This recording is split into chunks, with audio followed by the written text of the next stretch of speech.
नमस्ते बच्चों, चलिए क्वेश्चन सॉल्व करते हैं। कह रहे हैं कि two spherical balls having equal masses with radius of 5 centimetre each are thrown upward along the same vertical direction at an interval of 3 second with the same initial velocity of 35 metre per second. Then these balls collide at a height of.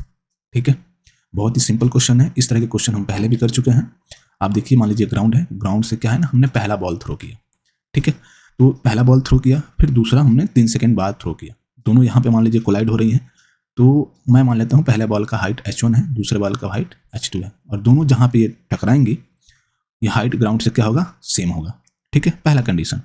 ठीक है, तो यहाँ पे हम late कर लेते हैं। जो टाइम लगा पहले बॉल को यहाँ तक पहुँचने में वो t सेकंड लगा, t सेकंड। तो दूसरा कितना लगेगा, t-3 सेकंड। मैं अभी आपको समझाऊंगा मैं ये जब क्वेश्चन सॉल्व कर लेता हूँ। तो ये t और t-3 का क्या मतलब हुआ है, ठीक है ना। ओके, तो हमारा t-3 सेकंड लगा दूसरे का, और दोनों सेम स्पीड से फेंकी गई हैं। u जो कि दिया हुआ है 35 मीटर पर सेकेंड। ठीक है, तो चलिए सॉल्व करते हैं। और यहाँ आपका हाइट ही निकालना है, तो h1 = h2 हमारा यही हिंट दे दिया है, तो हम इसी का यूज करेंगे। चलिए सॉल्व करते हैं। तो हमें पता है h1 = h2। तो एक इक्वेशन में पता है s = ut + half at²। s यहाँ पे हमारा क्या है, डिस्प्लेसमेंट है, तो इसी का यूज करेंगे हम। तो h1 हमारा क्या हो जाएगा यहाँ पे, ut + half at², right. That is equal to u दूसरे के लिए h2 के लिए तो t-3 है, t-3 + हाफ a t-3 का होल स्क्वायर। ठीक है, तो देखिए यहाँ से क्या निकलता है।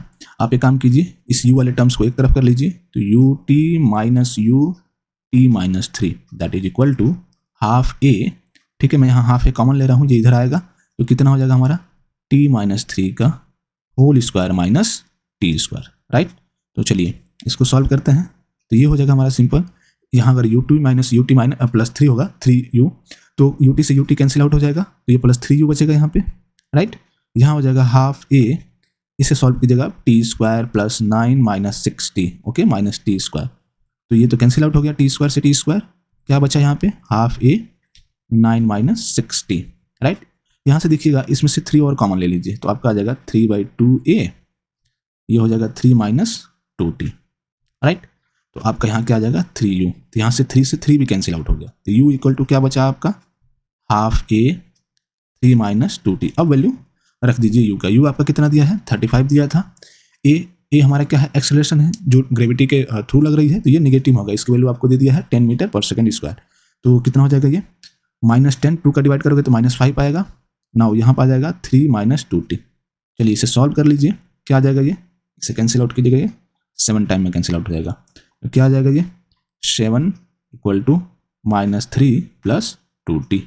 यहाँ आ जाएगा ये आ जाएगा सिंपल सा 10 = 2t। तो t = आपका क्या आ जाएगा, 5 सेकंड। t की वैल्यू आपकी आ गई 5 सेकंड, राइट।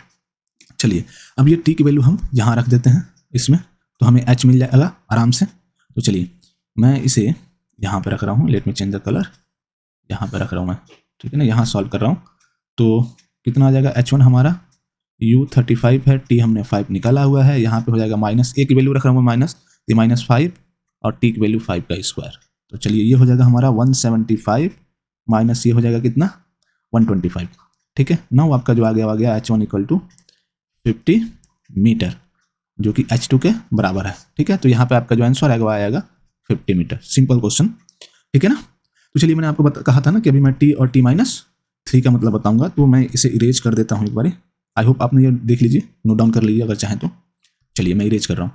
देखिए कॉन्सेप्ट क्या होता है कि आपने फिल्म में या कहीं रियल लाइफ में आपने देखा होगा कि पहले तो मतलब एक कोई भी बॉटल थ्रो करते हैं, फिर गन से उसे शूट करते हैं, तो वो एक तरह से कोलाइड ही होता है ना, लेकिन स्पीड डिफरेंट होती है। लेकिन यहाँ पे जो स्पीड है ना, आपकी जो इनिशियल स्पीड है वो सेम है, 35 मीटर पर सेकेंड। तो मान लीजिए आपने पहली बॉल जो है थ्रो किया ऐसे, ठीक है, ऐसे थ्रो किया, तो ये यहाँ अपनी मैक्सिमम हाइट पे पहुंची। तब तक आफ्टर 3 सेकंड, मतलब 3 सेकंड बाद दूसरा बॉल भी थ्रो कर दिया है, तो ये यहाँ पे पहुंची है मैक्सिमम पे, फिर ये वापस आई है यहाँ पे, तब तक दूसरा बॉल भी इधर से आ रहा है, यहाँ पे टकरा गई है। तो सीधी सी बात है, जो पहला बॉल है उसने ज़्यादा डिस्टेंस कवर किया, ठीक है, तो ज़्यादा डिस्टेंस कवर करने के लिए टाइम भी ज़्यादा लिया होगा उसने, तो मैंने उसका t सेकंड मान लिया था। दूसरा जो आफ्टर 3 सेकंड मैंने क्या किया था, फेंका था, जब आके यहाँ टकराई उसने, तो इसलिए मैंने उसको t-3 सेकंड लिया। 3 सेकंड हम उसे माइनस करेंगे क्योंकि ये कम डिस्टेंस कवर किया इसने, देख रहे हो ना, ये यहीं तक पहुंचा है, वो ऊपर से जाके नीचे आया हुआ है, ठीक है, इसलिए t-3 सेकंड लिया है हमने। समझ में आया ये चीज, ठीक है, सिंपल था ये।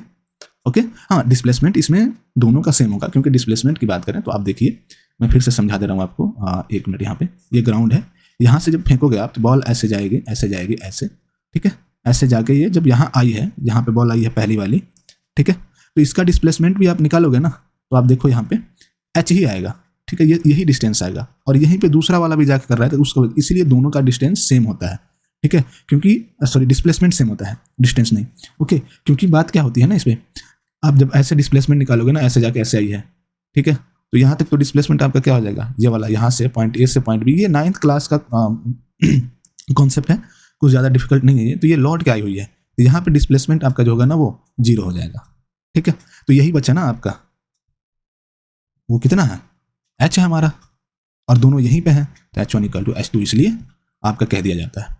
समझ में आ गया, ये बेसिकली H1 = H2 आपका डिस्प्लेसमेंट है, टोटल डिस्टेंस नहीं है, ठीक है, बहुत ही सिंपल कॉन्सेप्ट था, इसमें क्लास 9th में आप लोगों ने इसे किया होगा, फिजिक्स में ही किया होगा, ठीक है।